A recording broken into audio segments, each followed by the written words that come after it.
Oh man, who is ready to get your 80s on? Because we're doing the top 20 greatest 80s guitarists. So if I forgot anybody, let me know down in the comment section. This isn't necessarily put in any particular order. These are just 20 of who I think are the greatest of all time. So we're going to get on all that.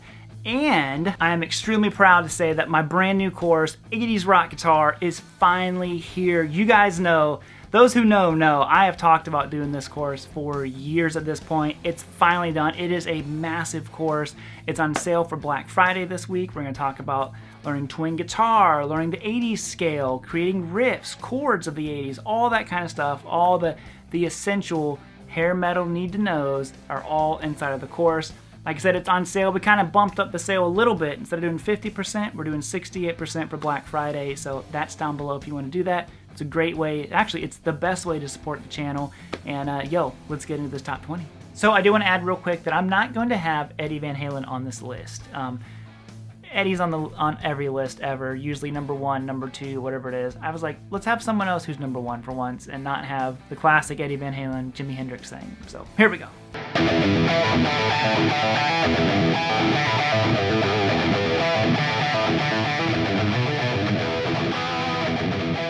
Alright, so rolling in here at number 20 is Snake from Skid Row. Monster riffs, killer guitarist. Kind of feel like he gets left out of a lot of these lists and he should really be on them.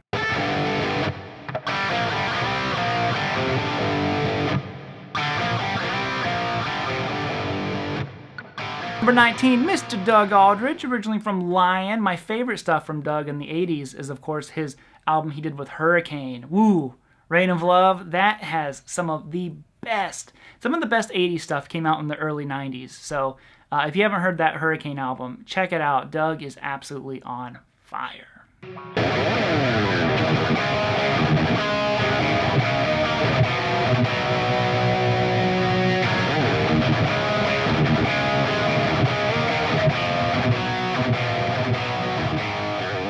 So number 18 is Mr. John Sykes. Now, John Sykes is the classic triple threat. Amazing singer, amazing riffs, amazing lead guitar work.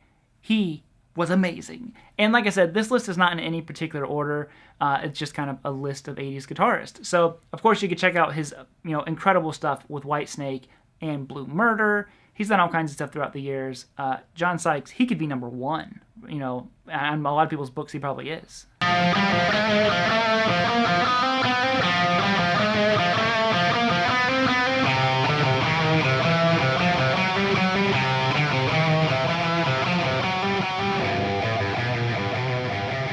Super underrated Mick Mars. So many people do not include him on lists like this. Mick, I think, was one of the best riff writers of the 80s. Just incredible riffs. Really odd. Look at the riff I played. This very chromatic idea. Mick 100% deserves to be in the top guitarists of the 80s.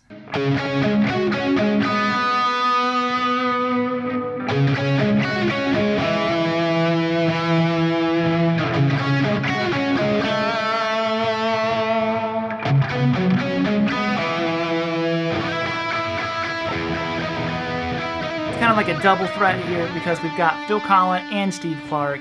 I'm assuming the first part of Gods of War was probably Steve Clark and then the second part was Phil Colin. I don't totally know that, but they were kind of just like this power duo. So I don't know, I'm kind of putting them both together, but listen to, obviously Hysteria or Pyromania or Def Leppard. Need I say more?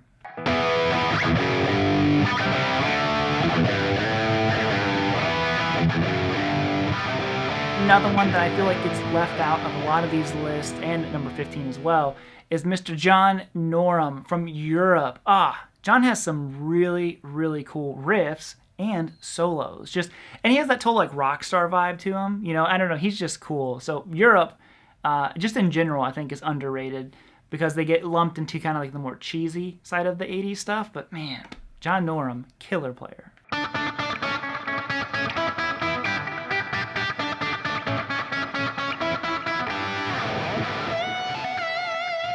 And if we're going to talk about John Noram, we got to talk about the guy who replaced him in Europe, Mr. Key Marcelo. Now, Key is one of my favorite guitarists of all time. I absolutely love his style of mixing melody and scale runs and like his speed control and all that stuff. I mean, just truly, truly masterful playing. I mean, man, there's so many. I mean, the Superstitious solo is a great one that a lot of people talk about, but man, Key Marcelo. One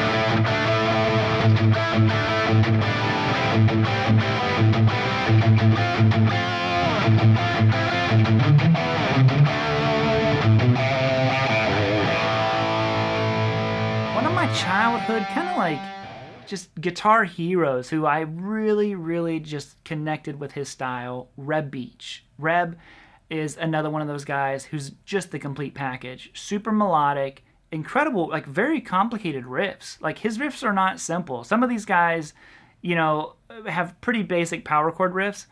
Reb's riffs were tough. You needed to pay attention when you were learning those. And of course his solos and his crazy way of tapping. If you haven't looked into that, that's wild watching Reb do that stuff. So yeah, Reb could be on any list, and I think he should be.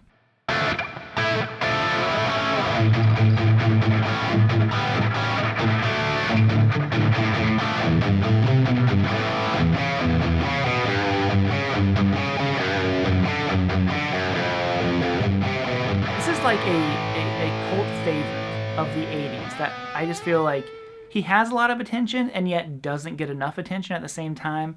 Of course, talking about Vito Bratta, amazing White Lion stuff. I mean, man, he just kind of vanished. Like, no one knows where he is, and he was on his way. I mean, he was kind of like, him and Nuno, I think, were really carrying the Eddie torch, and I wish we would have gotten more music from him. You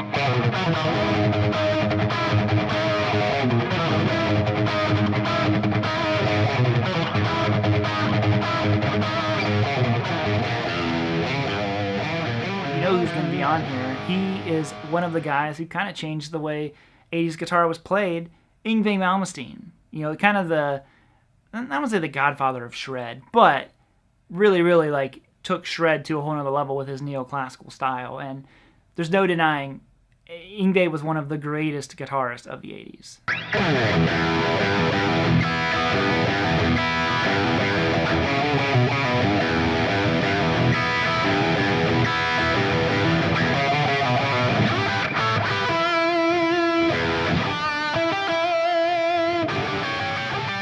So now we're getting into some of the standard guitar heroes, and we got to go with Joe Satriani. Of course we're going to go with Satriani. I was originally going to play Summer Song, and I cannot find my wah pedal, so I went with Extremist. I know Extremist is from his later album in the early 90s, but it's still a Joe Satriani riff. And actually, the Extremist is my favorite Satriani album. But, of course, you got to have Satch in there.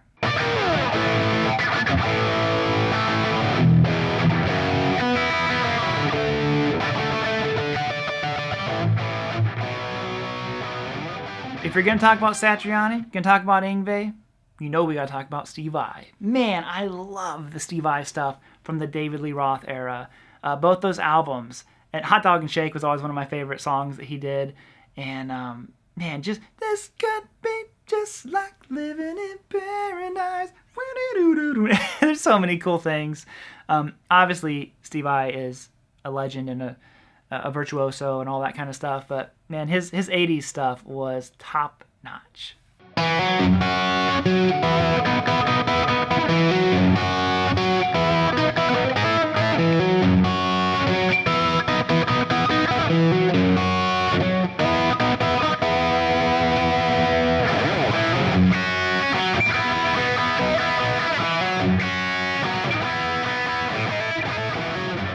Another one that I don't see on a lot of these lists, but I think he deserves to be, because he was on, as far as 80s goes, multiple different facets of ways of playing 80s guitar. You know, we're talking about Dan Huff. Dan Huff is another one of my top guys.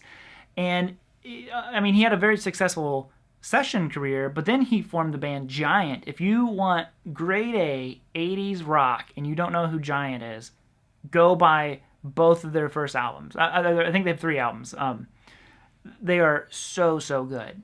I mean, Dan Huff, he's the whole reason I wanted Tyler.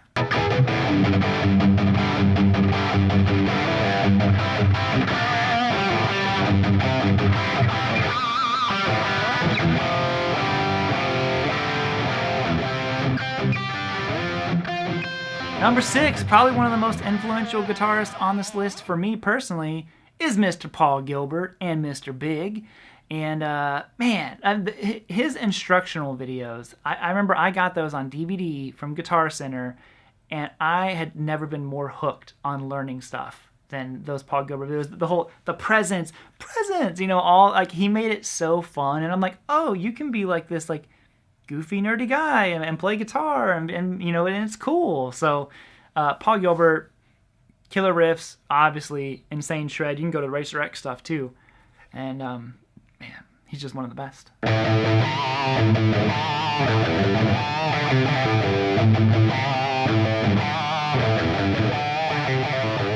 Now we gotta talk about Jakey Lee. Bark at the Moon. I mean, that's like the ultimate Guitar Hero song you hear people play.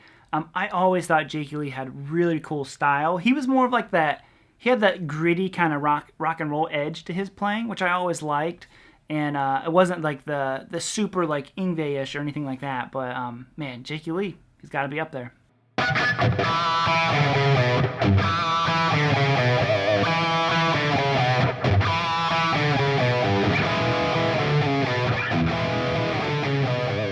You know we gotta have Richie Sambora in here. Man, I learned so many Bon Jovi riffs. And the cool thing about his stuff was I could actually play the solos. A lot of these guys, I had to wait a really long time to be able to play those solos.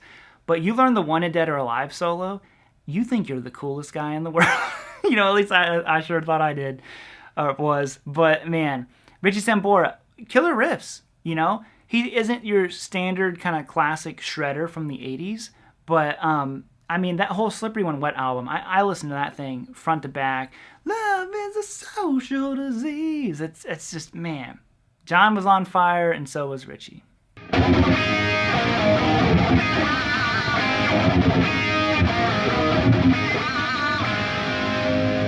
Oh, we getting up here now. Zack Wild.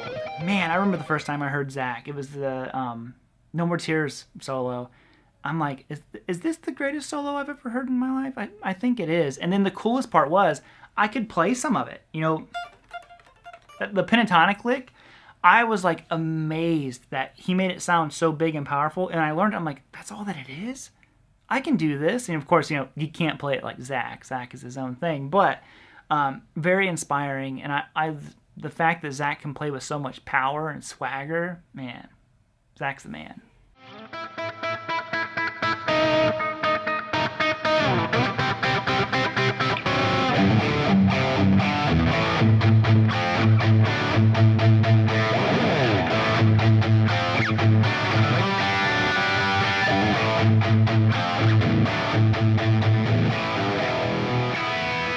Ooh, George Lynch.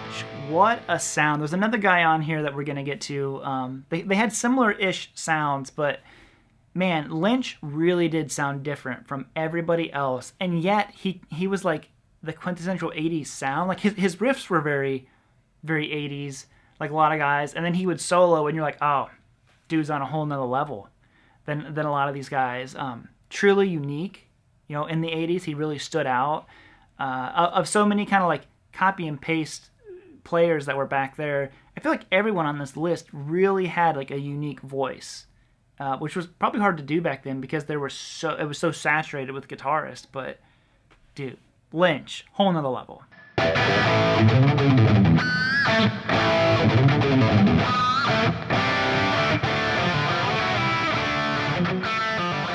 All the way up to number 2, we gotta talk about Nuno.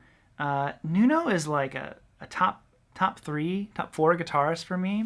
I mean, I have Eddie, then I have Jimmy Page, and then it could be Nuno. He was that big of a deal for me as a player, and there's just so many things I've stolen from him. He was just like the ultimate guy. Like I said, Vito, and I feel like Nuno really carried that torch that Eddie had into the 80s and early 90s. And I'm just glad that we've got so much more music from Nuno. All of his stuff, even Population 1, all that stuff. I dig it all. Nuno is just a monster musician.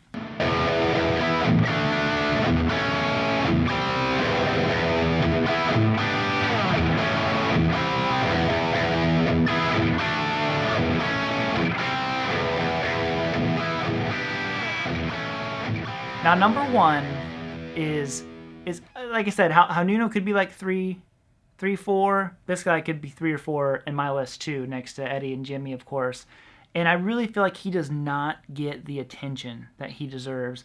Warren Martini was one of the best from the 80s in so many ways. In the same way that Eddie rhythmically was hard to play, when Warren would do stuff like Shame, Shame, Shame, I'm like, oh, this dude has this crazy pocket that it is very hard to duplicate. And then rhythmically, when he would solo, game over.